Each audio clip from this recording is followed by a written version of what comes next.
Welcome back, ladies and gentlemen, to ZeroGrade Talks. My guest today is Jill Heinze, a responsible technology strategist with over 20 years in the research sector and a decade of applying technology with a human focus. Jill is the founder of Strategist Consulting, Program Director of Responsible AI at the American College of Financial Services, and a member of the AI Leadership Institute. She's also the creator of Responsible Tech Talks on LinkedIn Live.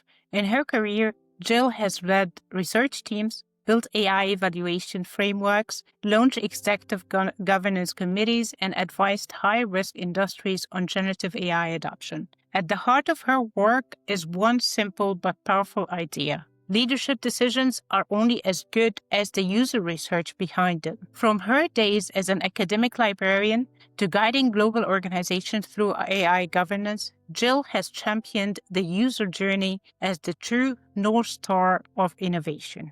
Today, we will explore why research belongs to the front door of AI projects, how leaders can use it to steer responsibly, and why user trust is the most valuable asset in the AI era. Jill, welcome to ZeroGrade Talks. We are really glad to have you here, and we're looking forward to learn a lot from you. So let me kick off by saying, why do leaders often treat research as an afterthought? Yes, Marian, and before I answer that great question that I think about quite often myself, I just want to thank you so much for inviting me and for that warm introduction. I really appreciate this. This is so fun. But to answer your question about, why is it that leaders often kind of dismiss user research, I really wish I had a good answer for that, or at least a good, counter to that. But what I've observed is I think research suffers a little bit of a kind of reputational issue. So it can vary, but I think some leaders think user research is just going to take too much time. In fact, it doesn't necessarily have to take a lot of time, but it might introduce new information that you then have to process and figure out how to respond to. So I think perhaps some leaders are a little reluctant to go off the beaten track, so to speak, and invite that feedback in. However, that is really what building products is all about. So I think we have to embrace that, but it can be a little intimidating when you're facing timelines and things like that. So that's one issue. I think perhaps people think it's too costly. It's actually, again, not. There's huge returns on user and research as an investment. So I think research sometimes suffers perception problems, but it's really the cheapest and most effective way of doing risk reduction in your technology that, I can think of. So yeah, many times I would agree, Jill. Many times I heard open a can of worms expression about yeah. and I think if we address those worms, they won't be there. They're good things. It's what I call healthy friction in the system. You need that feedback. I think if things are going on a little too smoothly, odds are you're basing your decisions on probably faulty assumptions, and those need to be challenged from time to time. No, I absolutely agree. Actually, let's look at the positive side of it. So what happens when you tie research into leadership decisions from day one? Yeah, when thinking specifically about leadership, I think really the big advantage from a business and cultural perspective is that you as a leader are giving permission and endorsement throughout your organization that user input is valuable. And I think that goes a long way toward making a culture that is user-centric. And, to put it in very concrete business terms, the more tuned in you are to your customers, the more likely you are to successfully address their needs profitably, efficiently, build those relationships with folks that will really facilitate your company's growth. But I think as a leader who embraces a research mindset and a customer outreach mindset, I think that really sets a tone for the entire organization that really lends itself to people running with that ethos. I think the start of the journey could be like by identifying the target audience, which is one thing that we hear a lot. And I want you to share a story with us where research saved the project from going off track. And how do you see defining the target audience if possible? Yeah, it's really interesting that you specifically mentioned target audiences because the example I wanted to share about getting a digital product back on track actually had a lot to do with figuring out the target audience. So I was working with a major academic publisher. They were seeking to reinvigorate a digital product suite for a particular subset of their audience. So they did what, on the outside would look like, great practice. They got an advisory group together of that audience. They had the audience develop product concepts, for them. And, from all appearances, it looked like they had included the right people. They involved them in the ideation process. But when I went to validate the ideas with the target audience they told me they were going after, it was immediately clear that it was not hitting the mark. I mean, people were telling me I would never use something like this. And it turns out that that advisory group was designing products not for themselves, but for, a different audience. So I think there was a mismatch in who was designing what for whom that really didn't go interrogated until we got some of these concepts out in front of the intended audience. So once we recognized that and we pivoted to say, okay, that advisory board is not representative of your desired user group, then we were back on track. But had that not happened, had we not gotten those concepts out, very likely that organization could have spent millions of dollars redoing technology for the wrong people with the wrong content. That's amazing. This is a great example, Joe, because I'll be honest with you from experience even, you start off with target audience that you think they are the audience, and then you end up with another user group. And I think it's looking at the front end of the user journey and the people who are intended to be impacted, first of all, and to be using your product. It saves the day, but it does require the work at the beginning because it's not very easy to identify, but I think it's worthwhile. Exactly. And rather find that information out early on when you're just dealing with wireframes and concepts. And in this case, it was PowerPoint slides. It's as simple as that. But had you gotten much further down the path, then you're talking about significant dollars and significant rework. Absolutely. I mean, we're talking months worth of work. Yes. If we think about the pain points that we try to solve in a user journey, I mean, you could be targeting something else and it's not really what the user wants. Having this chat pays off, and I'm just sharing my side of it. This is a really valuable experience that you're sharing, and it is really important to put it in practice. I'm just talking from experience and what we see in the landscape. See, in the era of AI now, people are looking to harness the speed of AI and the speed of deploying in creating products. And I want to learn a bit more from you. What does it mean, responsible AI? How does it look like in practical terms for leadership? It's a great question. And it's the question that I asked all my guests on Responsible Tech Talks, as you know. So I've heard a lot of different perspectives, and I'll just share what my perspective is today. It might change, but for me, particularly for leadership, it boils down to two things. One is intention. Are you intending to be responsible with your AI implementation? If so, I think the natural kind of fallout from that mindset is that it starts to become integrated into the way that you do things. So I think simply setting that intention and being explicit about it and leading by example, it goes a long way. But then that needs to be buttressed with the second criteria, which I think about is accountability.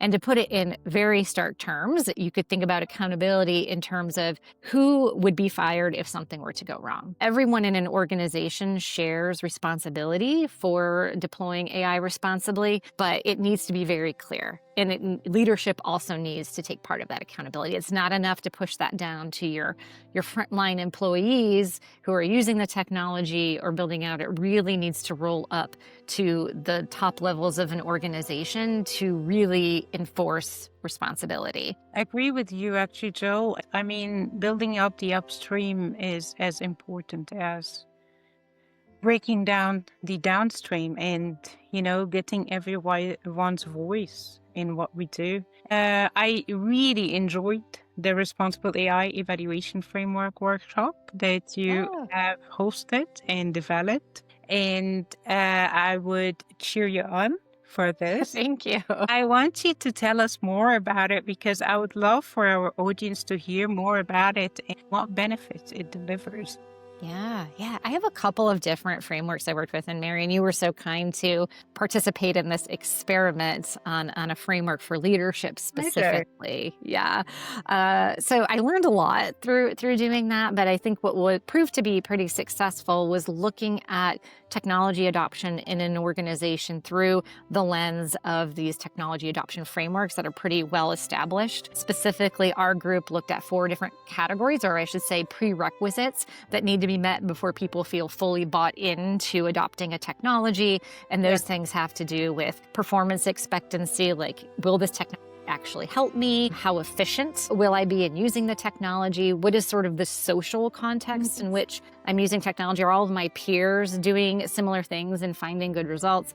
And then finally, the thing I think about a lot with leaders is these facilitating conditions. So this is all of the infrastructure, the rules of the road, the tools, the processes that are in place for people to confidently lean into new tech. So our group went through a exercise where we just kind of collected our observations about where friction points are happening in each of those categories. Because then we can step back and say, okay, as leaders, what are our accountabilities for addressing these shortcomings to set the right tone for an organization to adopt AI in the right way? So I think that worked. I think that worked pretty well, you can tell me. But that was just the beginning part of a framework, which starts to get you to empathize with the people who are on the front lines or really deeply involved in the technology, which is critical as well. Yeah.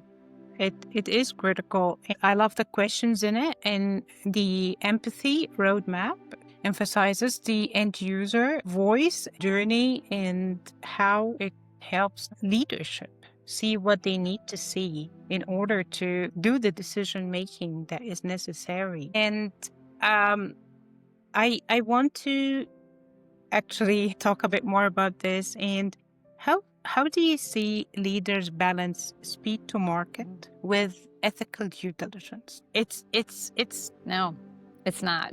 But if that's your intention, if you want to be a responsible party, you sort of take that on, as part of it. Yeah, I think many of our audience would be really interested in this, and they're really looking to build and deploy responsibly. The first step to take is ask yourself and question the product and who it impacts, which we are really speaking about here. I know that there is this race in the market and we get the urge to, keep up with the speed to market and the speed of the deployment in the market. Yeah. However, I think from data and from what I've seen, the speed to market hasn't always been the key success criteria for many products. How can we balance this? I know, again, it's not easy. Yeah, it's difficult, but we're learning together and we're trying to explore this. So.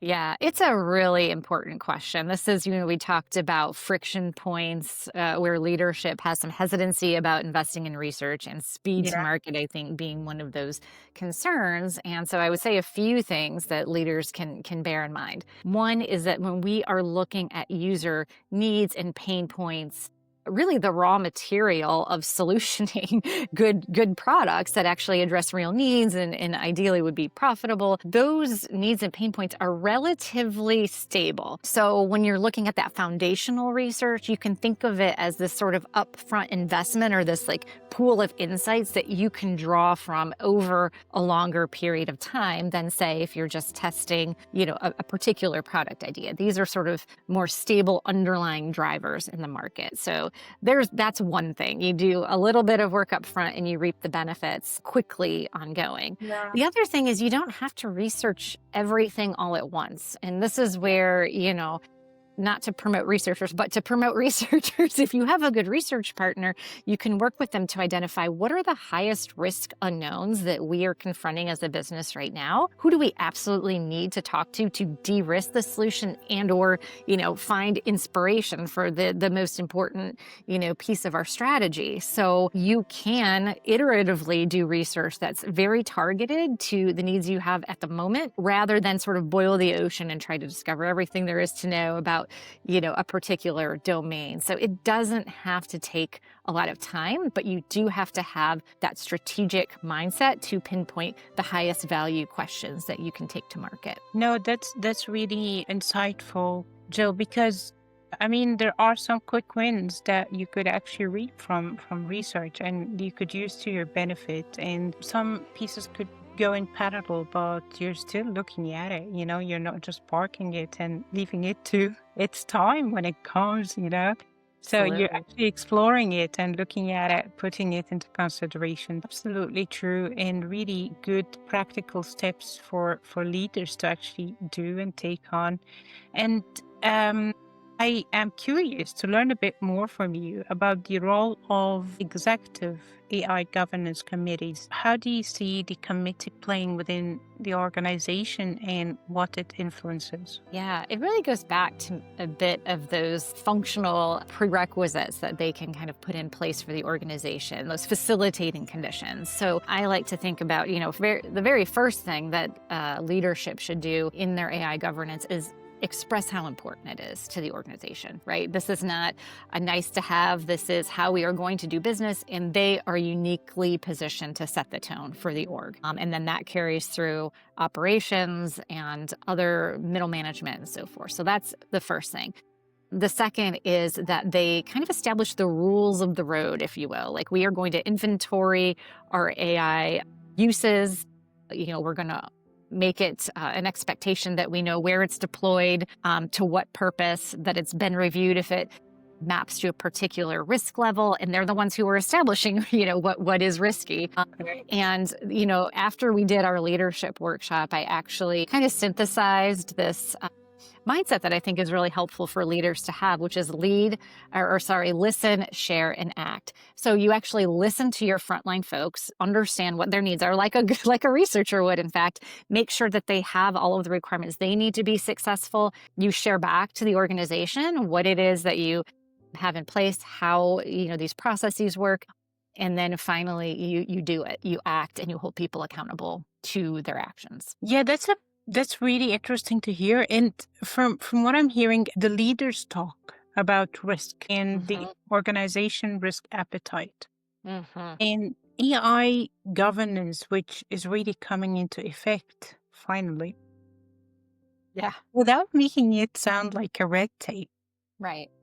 How should leaders talk about it? What language, what message to emphasize? And how could we make people responsible in their own domains without pushing out a lot of stress or unnecessary workload or something that is not practical to the listener? So how do you see leaders talking about it in the organization?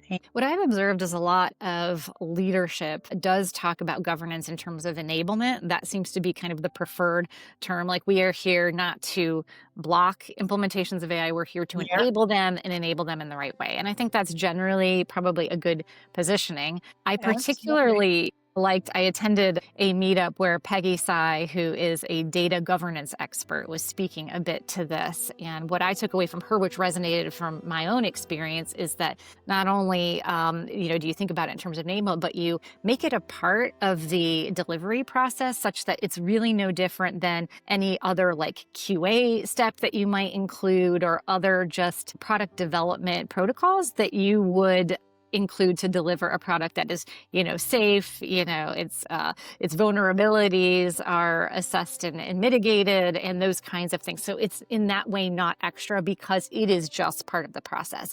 Now, I have seen it be cumbersome, and I've seen teams kind of get a little irked about that. So it's not to say just because it's part of a process, it's efficient, but I think that's where the listen part comes in, and leadership can establish those communication channels through management and delegate that to find the right happy medium between enough governance and too much. And again, thinking about those risk profiles is another good lens. Not every single thing needs to be evaluated to the nth degree, but you need to know which is what. Yeah, amazing. It's not like just a checklist at the end of Yes, absolutely. That's huge. Yes. That's a huge point. Exactly. It's part of the ongoing process rather than just red tape. And I really appreciate that because I could see it actually in practice. Things get busy and there's a lot to meet. Having that in the process accounts for it from day one, and it's actually an enablement. And I love the language I'm hearing about this because it actually shows the team what they can do rather than what they just need to do or meet. And from this also, I'm just thinking about the user journey in the shadow of AI and AI projects, how it's a bit dangerous, to see how it is being done maybe at the beginning of an industrial revolution. And I'm thinking, why is it dangerous to only look at the user journey and not the compliance or the other way around? What's the balance? What's the mix that we can have for AI project deployments to both cater to the audience and be responsible? And I know it's a bit of a mouthful. Yeah, it's a big question, but I'll take it in a direction and you can steer me back if it's the wrong way. But yeah, I think, this due diligence up front Yeah. is really key about the user journey in particular. You use the word dangerous to describe not doing this due diligence. And I think that is actually spot on. The example that I think about in recent news, which is difficult content, but difficult real life impacts, is that, there was news of a teenage boy who was using ChatGPT to consult for difficulties he was having, like emotionally. The end result was that he committed suicide over the course of, I don't remember how much time, but it was repeated interactions with ChatGPT. And what OpenAI had said is that they admitted that their safeguards were not adequate for interactions that persisted over a long period of time. So to me, that is a really lack of anticipating a natural user journey when one is revealing personal information that unfolds over time. I think naturally that's how people interact, and to assume people aren't going to use the technology in that way is naive. This could have been, if not entirely prevented, there certainly could have been better safeguards in place. Absolutely. So there is a real danger in not understanding the user perspective, the user journey, and how they interact with these tools, and then not having the right action steps in place to do something about that knowledge. So it doesn't have context. We all know that. That's like the missing ingredient that is so key. It knows nothing, right? And we, as the designers, as the folks building this technology, we have to introduce that context. But to do it, we need information from the users, from the market. And that's where I think a research lens, a product strategy lens really helps in that strategy. I think one of the really funny trivia I've heard in product development is no matter how careful you are with a product, someone is going to come and break it. Yes, for sure will. Yeah. And you can't prevent all of it. I'm not going to say you do some research and it's like, locked down, but you look at the real high risk harms that could happen and you lean into those and you do the best you can. So I think that's really important to be mindful of and show your due diligence just as responsible, human beings in the world who don't want to hurt other people. Absolutely. Absolutely. And I think we all approach products in a way that we want to deploy something that is useful and benefits the society. However, it's really tricky to balance that. And I know that you had already spoken a bit about this, Jill, but the participatory design, look, how does it look like in practice for, let's actually consider high-risk industries. So how do you see this framework of practice would look like, or at least emphasize? Yeah, I think there's some principles rather than maybe a checklist or so forth. And one of the things that I would refer folks to, and I can provide you the link, but I like to reference NIST's AI risk management framework. They Yeah. sketch out the AI product lifecycle, and they also sketch out within that framework the relevant actors for each stage of that lifecycle. And what is very apparent to me in reviewing that is that in almost every stage, there is a place for either an end user and or a human factors expert to be involved, because users are so integral into designing things responsibly and mitigating that risk as you go. So I would just say there are key points in that AI lifecycle that you can reference, and that's a signal to invite people into your process. I would also, because we're talking about high-risk industries, again, it kind of goes back to understanding your risk tolerances and where you perceive the highest risk, and it could be a user group that is particularly vulnerable in your use context. We could use the example of maybe underage teens, in certain contexts. Just as an example, you would want to selectively sample from that group of folks, make sure their points of view are represented. And it could be as simple as explaining, here's what we are thinking about doing. How do you react to that? What's your impression? How could we make this better? Should we do this? Just to get that initial feedback. So it doesn't have to be a really highly structured participatory design session, though I've done those, and we've had, folks come in and sketch out ideas. And so, but what you're really trying to discover is what are the underlying concerns? Where do those stem from? And what's going to help people engage more safely and comfortably with the technology? Sometimes people can express that. Sometimes you have to infer it from the data. But that's really the idea, is early and often feedback to calibrate as you go. Amazing. I love this. And it's really eye-opening for like how it could be smooth sailing. Let's not say smooth sailing because there is no such thing in development, but for light touch, but at the same time delivers impact. Right. Type of like practice work that we could implement on daily basis, and those sessions definitely are valuable because they go a long way. I think in the shaping of the work to be done. Okay, from that point, I'm going to ask you about one myth that I would like to retire forever about AI and research. Yeah, I think I would like to retire the myth that research is somehow separate or nice to have from AI development or any technology development, really. I feel as though it is a part of doing business. If you are going to build a technology for a purpose to help people, you absolutely need to consult those people. It is not one of those things, well, if we had more time or if we had more budget, like this is part and parcel of doing the work. So plan for it, budget for it, and don't treat it as something that you can cut off if it suits. It's really integral to product development. I'm thinking, Jill, can we actually do research with AI only? So you mean, now let me see if I understand what you're saying. Do research with AI as the user? Not as the user, as the provider. So basically, could we use AI tools to just do our research? Or we need to speak to people and get their input? We'll probably hear different opinions on this than mine. For right now, my strong opinion is that you need to talk to actual people. The reason, well, there's many reasons. One is just, it's basic empathy and connecting with individuals. You will always learn something surprising.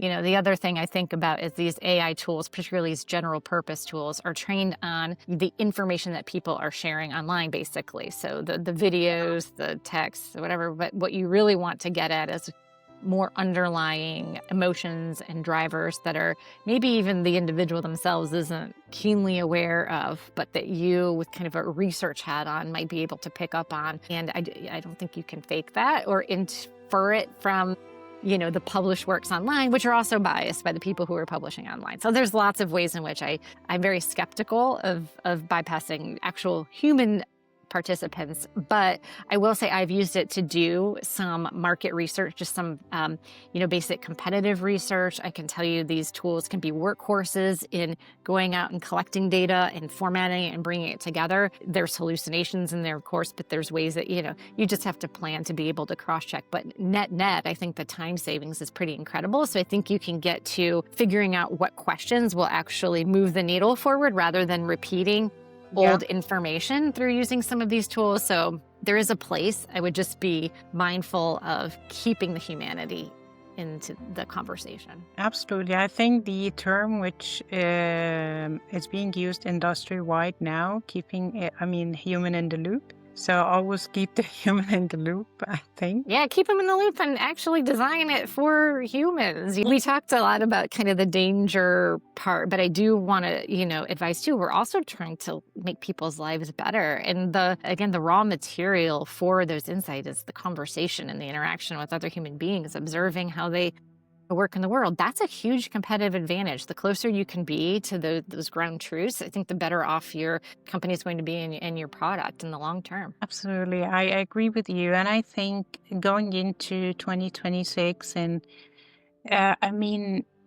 going with the hype cycle of AI and this industrial revolution, I think it's a good next step. And it is the best thing to be done now that we include the humans in the loop and make sure that it's always this way. Because, there have been waves in the market because of AI and AI tooling, which is really a good thing. And it like you said, it's a workhorse. And it does bridge some time, cost, a lot of things, but I don't think they could be like a replacement. However, they are enablers that promote different type of products, different type of experiences that, could serve us as humans, you know? So, if a leader is listening now and wants to act tomorrow, one step they can take to build user research into their AI strategy. Yeah. The first thing I would suggest we talked about that listen, share, act. I would do some listening and figure out what is the major sort of friction point or biggest risk unknown that you have in your organization. And I'm pretty sure, talking to your folks is one way to get at that. Listening to, folks who know about the problem space to tell you, hey, we're doing this thing, but we actually have no idea if, it's tracking right. And this is important for our product success. Focus on that one thing. Just pick the one thing. The highest risk, biggest benefit, but it does require, stepping out of your day-to-day. It does require engaging with folks and being open to hearing that information and for people to understand that that's available to them. I think that's huge. A lot of people find leadership to be, at times it can be inaccessible. And we want to set the tone that no, we need to be in dialogue with one another. And I think just the act of listening can go a long way toward that. Absolutely. Listening is actually a great skill and it's really needed. And I want to hear a bit more from you, actually, Jill, about what inspired you to inaugurate Saddle Stitch. Yeah. And I know you're delivering amazing services to your clients, and we would love to hear more about this because it's something that I know there were touch points throughout the chat about the experiences and the benefits you're delivering. And I want to hear a bit more about your inspiration and what's really inspiring you to tackle this big market segment that we need to attend to. Yeah, I guess I'll go back a little ways. And Saddle Stitch has been through a couple of iterations. I've actually had this business for, I think it's about 6 years now, but it has been newly kind of refreshed and reoriented toward specifically like UX and research and product strategy for AI. Yeah. My whole impetus for getting more deeply involved in AI came around, and this is going to sound like, almost everyone's experience, but when ChatGPT, hit the market in a big way, and I just recognized the floodgates that were opening in terms of both benefit and risk. And I'm like, who's thinking about the people, right? So, over time that led me to get into governance, to develop these frameworks. And I just have really come to see how integral human beings' perspectives are in developing AI technology. And it's kind of under, recognized because people are moving so fast. We're just adopting tooling left and right. There are so many unknowns with the technology itself, and we're just kind of blazing ahead. And I really want to be a voice to not damper that enthusiasm, but to really orient it in the right place, center that around people. And there are tried and true techniques to do that. And getting that user feedback in the loop is one of those things that I think I can offer folks. So I'm really excited about it. I'm now kind of leaning into that full time. So happy to help and talk to people and help upskill. Yeah, absolutely. And Jill, one last thing about your LinkedIn Live talks about responsible tech, which I'm going to drop the link to because I enjoy it myself. So tell us a bit more, and when do you run it, and for how long, the audience that you're targeting. Have a look at it, I think.